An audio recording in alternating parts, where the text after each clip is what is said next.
He was the mage in the bot lane before the mage in the bot lane meta existed, as Vel'Koz would pop his head back at spring and summer of last year in support, but always very sparingly, outside of Sarsen, who's the mid lane Vel'Koz specialist.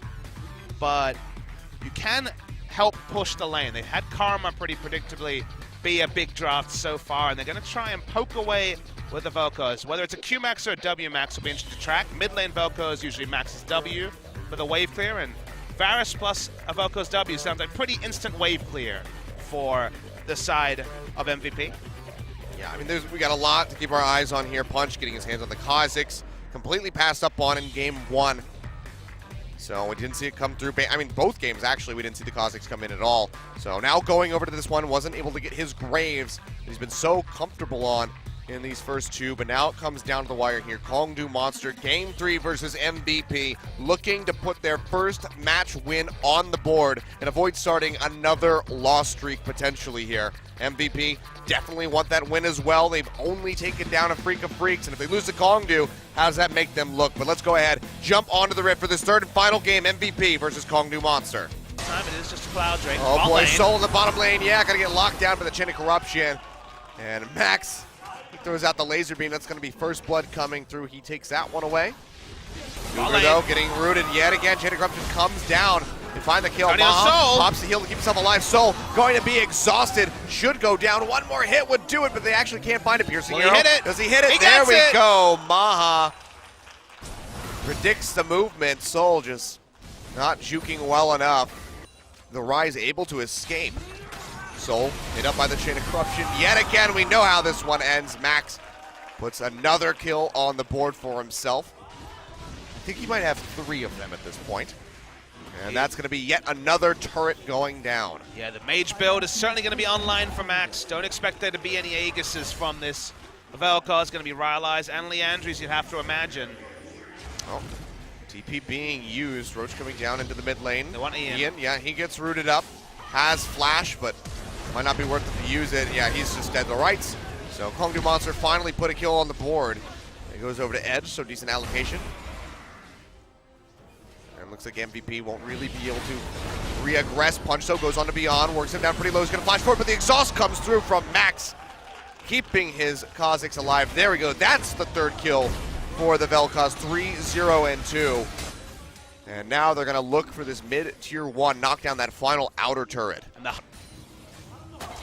It's a Realm Warp coming through, really aggressive. Just sending in Roach all by himself. He gets on top of Ian. Gonna get Ian Ian a first. headshot coming through. Soul, can he find it? There we go.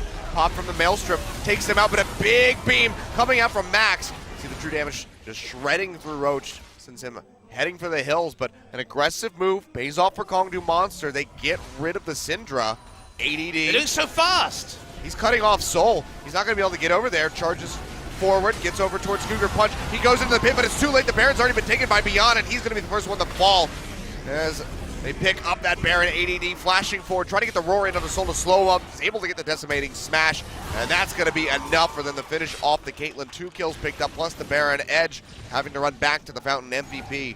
I think they might just be able to knock down this tier 2 turret, if not an inhibitor off of the push here.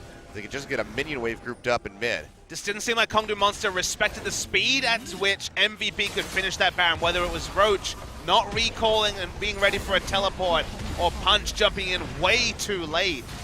DPS down the Baron, multiple members on the backside. Now defensive flashes have to come through for Kongdoo Monster. They haven't quite broken the base, MVP, and that was just...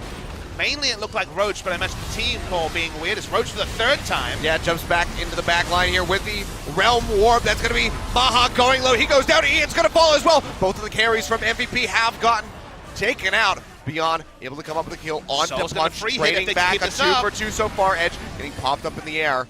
They still have to worry about the damage output from Max. There's basically 3 carries on this MVP team. It looks like they will be able to exit safely. Max has got 4 kills. He's almost 100% kill contribution at this point. 8 out of 9. So he has been doing some work, and this is a pick that honestly teams moving forward are going to have to be worried about. Realm Warp and Adidas. Roach goes into the back line, finds Maha, but Max, he's gotten rid of Cougar to start things off, and all of MVP are just turning straight in onto Roach, and they're able to finish him off. Beyond coming up with the killing blow. Now it's Soul, Edge, and Punch desperately trying to hold on. This is an inhibitor turret in the bottom lane, but Soul's been junked out, has to go back to the fountain. That's going to be enough of an opening for MVP to knock this down. Yeah, no Stranglethorns meant there was no confusion in the fight. ADD could just walk up to Soul and tank the damage from Caitlyn. So Maokai gives up his health bar for free. Much better execution. Took 4 times for MVP to really have a clean answer to it, but the adjustments finally ring true. They break the base. How much damage MVP can do to this, and it's getting absolutely shredded. Punch. Can he be the hero? Goes in, but can't get the smite seal away. He gets popped yet again beyond picking up the kill. Now ADD goes forward with the unstoppable onslaught. Tries to get a lockdown onto Roach. Can't get a whole lot done, but still a kill down. Baron empowered minions crashing into the base. The super creep's already starting to chip away at that bottom Nexus turret. And you have to think that MVP have been handed everything that they could possibly want to close out this game. 7 seconds on Punch's respawn. They want at least inhibitors for this. Could be more. Inhibitor turret falls in mid. ADD still shoving up in the top lane, moving that wave in. They should be able to take that out. They're trying something. Yeah, they are jumping onto Maha. He still hasn't taken that much damage. And he is just chipping away at Roach. So much percentage HP damage. And he will go down, and now without the tanky Maokai, stand in the front, and with the big burst of damage onto Soul, wave clear. The tankiness of Kongdoo has been so severely limited for these Baron empowered minions. You have to expect that this is going to be the game. First Nexus turret falls, Punch goes in to try to get a kill onto Max, but he just turns it right around, helps burn him down. Maha finishing him off for his support with that piercing arrow. Cougar, the sole living member of Kongdoo Monster at the end. They were so close. They won game 2. They just didn't show up in game 3.